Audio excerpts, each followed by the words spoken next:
Alors, on a besoin de peinture. Si vous avez des aquarelles, tant mieux. Si vous n'en avez pas, ce n'est pas grave. Vous pouvez utiliser de la gouache diluée à l'eau ou de l'acrylique. Une petite éponge pour mouiller votre feuille de papier, un chiffon, un pinceau plat, un pot d'eau et un support pour y mettre votre feuille mouillée.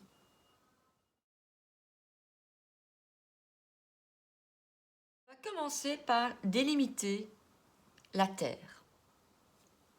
On va prendre du rouge carmin. Le rouge carmin, c'est celui qui fait un beau rose bonbon. Voilà. Je délimite. Je trace une ligne droite pour marquer le sol. Ensuite, je mets ce rouge un peu partout sur ce quart de feuille. Effectivement, si je reporte ma distance, j'ai plus ou moins le quart.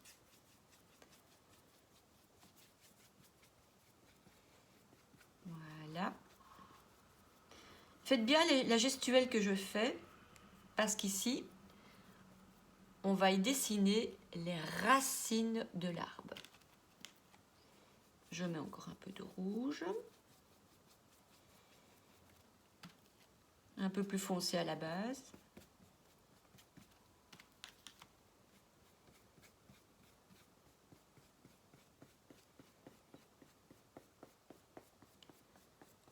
Voilà.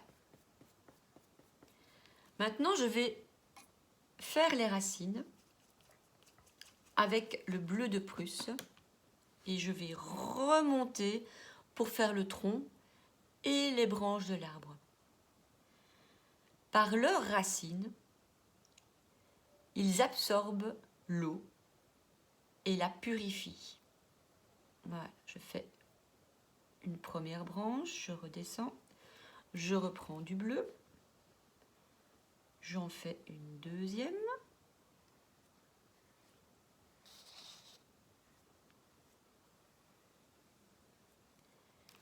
Et j'en fais une troisième.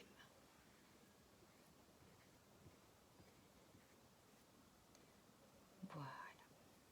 Donc l'arbre, par leurs racines, il absorbe l'eau et la purifie.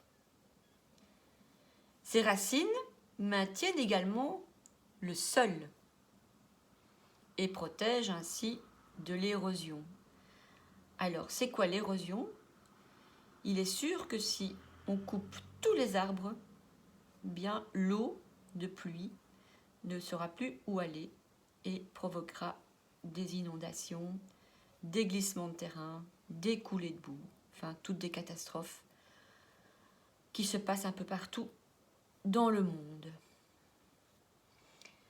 Voilà. Alors maintenant, on va créer le feuillage. Le feuillage, je vais le faire avec du jaune citron, car jaune citron plus bleu de Prusse, ça fait évidemment vert. Le feuillage, je vais le faire ici. Regardez, je le fais en petites taches et en même temps, je mélange par endroits avec le bleu.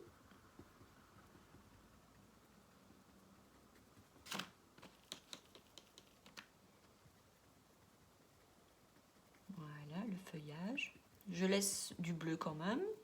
Ce sont les branches, on y reviendra par la suite.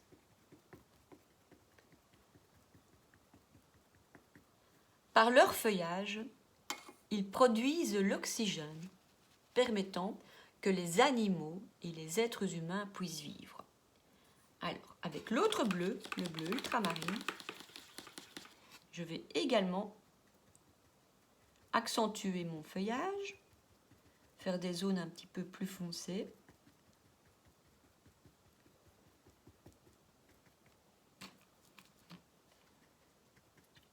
Si vous n'avez qu'un seul bleu, ben utilisez qu'un seul bleu. Voilà. Et maintenant, je vais faire le ciel. Le ciel, c'est également avec du bleu de Prusse. Et je vais évidemment faire des nuages dans ce ciel.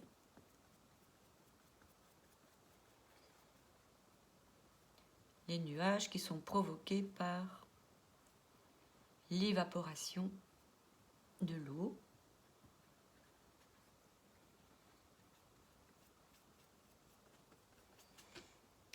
Ou bien vous faites tout bleu et après vous épongez la zone où vous voulez mettre des nuages. Ça, c'est absolument comme vous le sentez.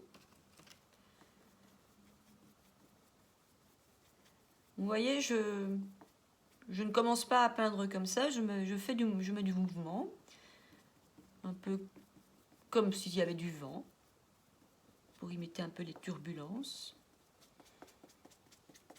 Voilà, je peux faire un dégradé.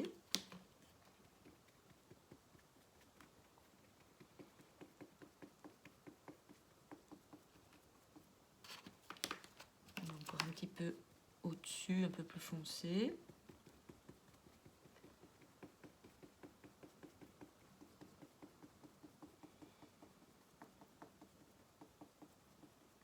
Voilà, j'ai un ciel qui vit, ici aussi.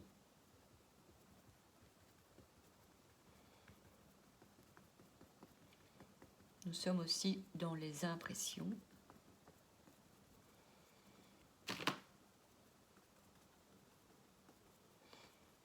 Voilà, ce n'est pas le ciel tout bleu que l'on a eu il y a quelques jours à Bruxelles.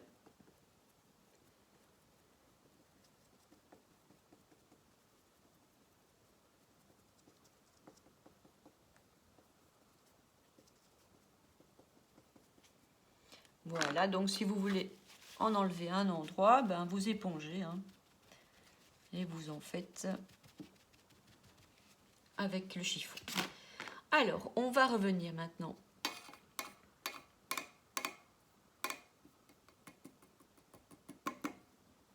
au tronc. Donc, les arbres, petit rappel, donc par leur feuillage, ils produisent de l'oxygène qui permet aux animaux et aux êtres humains de vivre. Ils régulent également la température de leur environnement en dégageant de la vapeur d'eau. Vapeur d'eau qui vient également du sol. Mais quand leur feuillage tombe, quand il tombe évidemment, c'est pas quand les feuilles sont vertes, c'est quand les feuilles sont orange, rouge, jaune, c'est-à-dire les feuilles d'automne. Alors, on va mettre des petites couleurs orange, des petites couleurs rouges. Voilà, ça commence, l'automne commence ici dans ma peinture.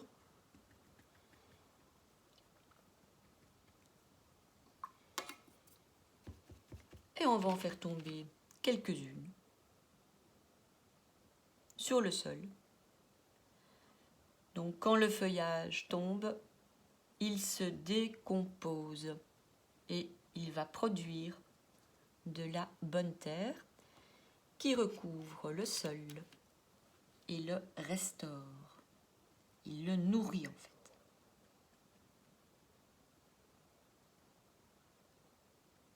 Voilà, petite feuille morte. On peut également mettre un petit peu de bleu dedans. Il reste toujours encore parfois un petit peu de vert aussi dans les feuilles.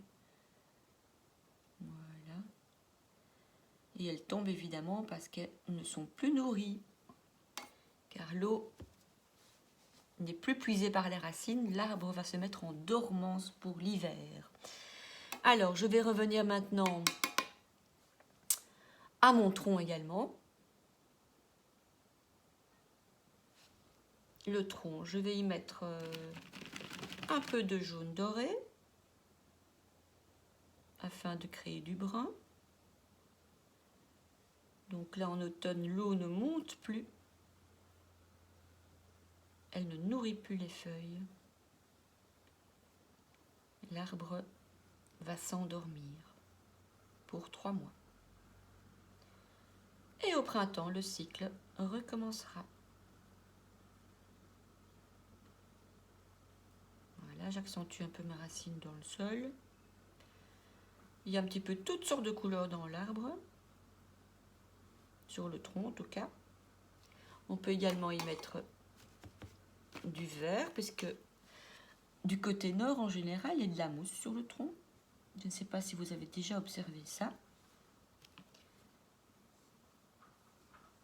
En tout cas, si vous ne l'avez pas encore fait, c'est peut-être le moment d'observer les arbres et de voir de quel côté se trouve la mousse.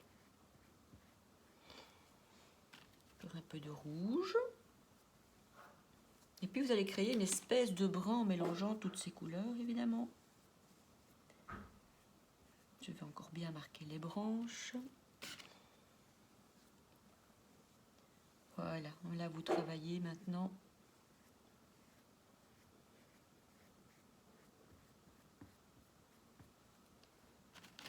Encore un peu ici. Il y a des bruns qui sont plus rouges, d'autres qui sont plus clairs, plus orangés.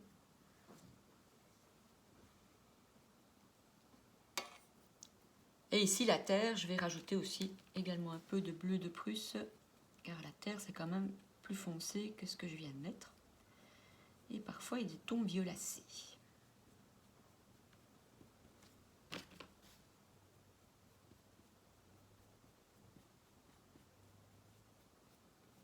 Je vais dans le sens des racines, des rainures qu'il y a sur l'écorce de l'arbre.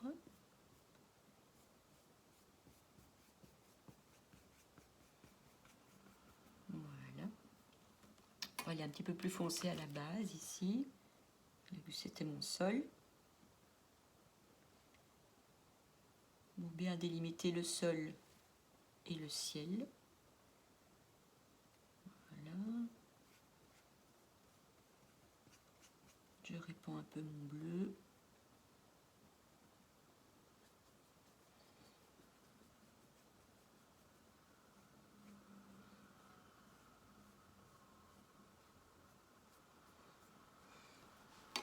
Un peu de rouge, rouge carmin. Voilà, pour faire un terre un peu plus noir. On n'utilise pas de noir en aquarelle parce que c'est trop dur. On crée une couleur très foncée avec le rouge et le bleu. Et de préférence le carmin et le bleu de Prusse car ce sont des couleurs très saturées. Voilà. On monte encore un peu ici. On met un peu plus de contraste dans les branches.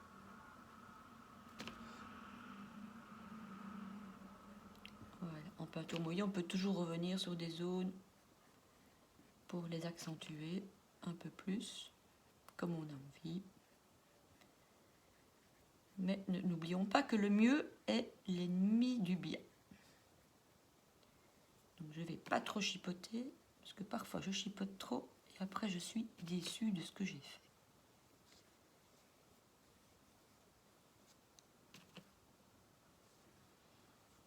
Voilà, vous voyez vraiment un tronc multicolore, avec des zones plus foncées pour marquer l'écorce et les rainures.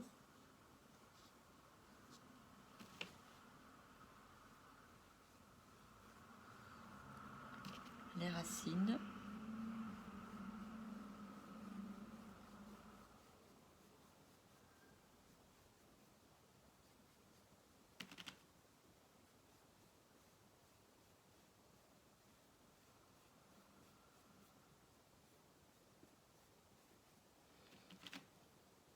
Voilà, je restructure un peu ce que j'avais fait au départ.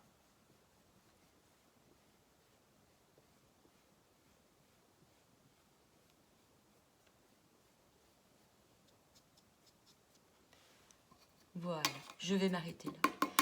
Donc, petit récap, les feuilles qui tombent produisent de la bonne terre qui va recouvrir et restaurer le sol. Ils ralentissent aussi le vent, car le vent a un obstacle. Et ils interceptent une partie de la pluie et de la neige, protégeant le sol et les êtres vivants. Eh bien, sans eux, le paysage serait bien différent. Voilà, je vous souhaite une bonne peinture et à bientôt!